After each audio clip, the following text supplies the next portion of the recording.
John Wayne Gacy. Podrías haberlo visto y simplemente creer que se trataba de un simple payaso de fiestas bondadoso, pero debajo de esa apariencia adorable y carismática se escondía un oscuro secreto. Debajo del maquillaje y de la vestimenta colorida se encontraba un hombre retorcido que cometió muchos crímenes, pasando casi desapercibido. Y por ello, hoy te presento la historia de John Wayne Gacy, el verdadero payaso asesino.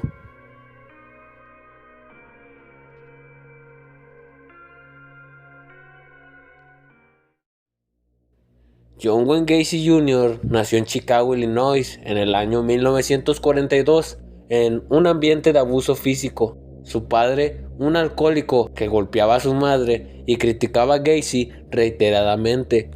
Gacy siempre se esforzaba por hacer que su padre se sintiera orgulloso de él, pero constantemente solo obtenía desprecio, ya que su padre lo denigraba, llamándolo a menudo que era un niño de mamá y un afeminado.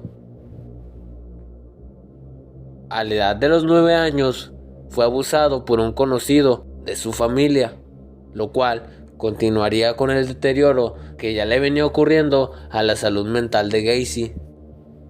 Durante su adolescencia, su familia se mudó de lugar en lugar varias ocasiones, lo que causó que tuviera que acudir a distintas escuelas y se convirtiera en una persona extraña con poca estabilidad emocional.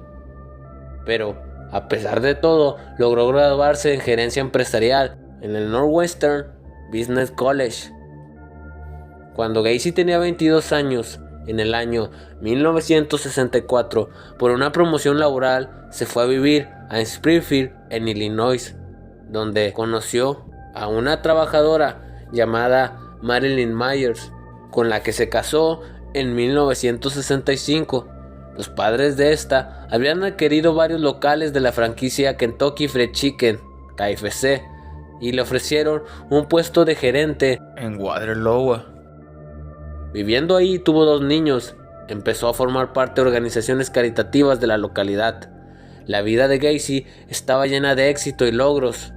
Todos lo miraban como una persona bondadosa, pero entonces empezaron a esparcirse rumores de su homosexualidad en su vecindario, ya que se decía que él había realizado proposiciones indecentes a jóvenes trabajadores del restaurante en el que él era gerente.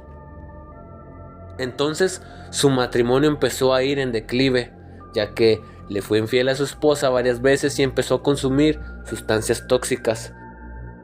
En ese tiempo, él construyó una habitación en su sótano donde invitaba a los jóvenes a beber para luego proponerles indecencias. Pero al tiempo fue denunciado por estos mismos. Entre ellos se encuentra Mark Miller, que alegaba que Gacy abusó de él en una de sus visitas, lo cual hizo que Gacy fuera encarcelado y sentenciado a 10 años de prisión, pero por buen comportamiento salió a sus apenas 18 meses. Gacy se divorció y su mujer se llevó a los niños, los cuales ya no volvió a ver.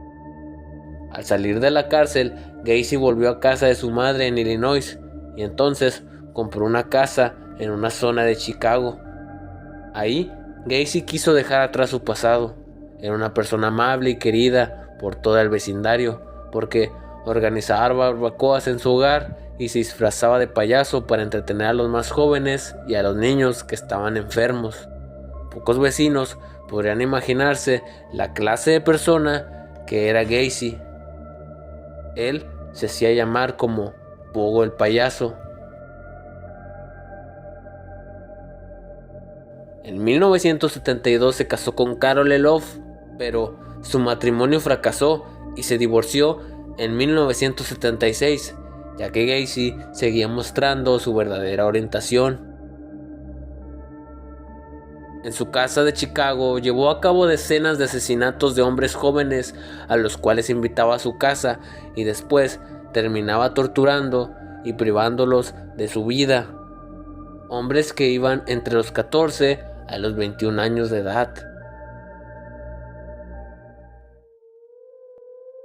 Ya era 1977. Ya Gacy se había llenado de mala fama. Ya no creían que era el mismo hombre bueno, caritativo, que organizaba fiestas para el vecindario, como Pogo el payaso, puesto que ya había recibido varias denuncias con anterioridad que no habían sido tomadas en cuenta, pero todo cambió en 1978, cuando Jeffrey Rignall, de 26 años, le acusó de atacarle con un trapo húmedo de cloroformo. Jeffrey fue torturado y abusado por Gacy, pero no fue privado de su vida, y denunció a Gacy, el cual después de ser arrestado pudo esquivar la cárcel.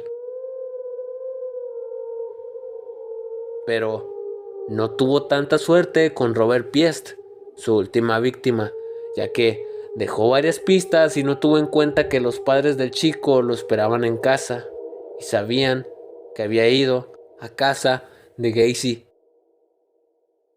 Como su hijo tardó en regresar, le comenzaron a buscar y contactaron a la policía. Entonces varios agentes fueron a casa de Gacy, el cual no tuvo tiempo de esconder el cadáver del chico y terminó siendo descubierto. Ahí en su domicilio, la policía encontró los cuerpos y el propio Gacy acabó confesando que había arrojado el resto al río.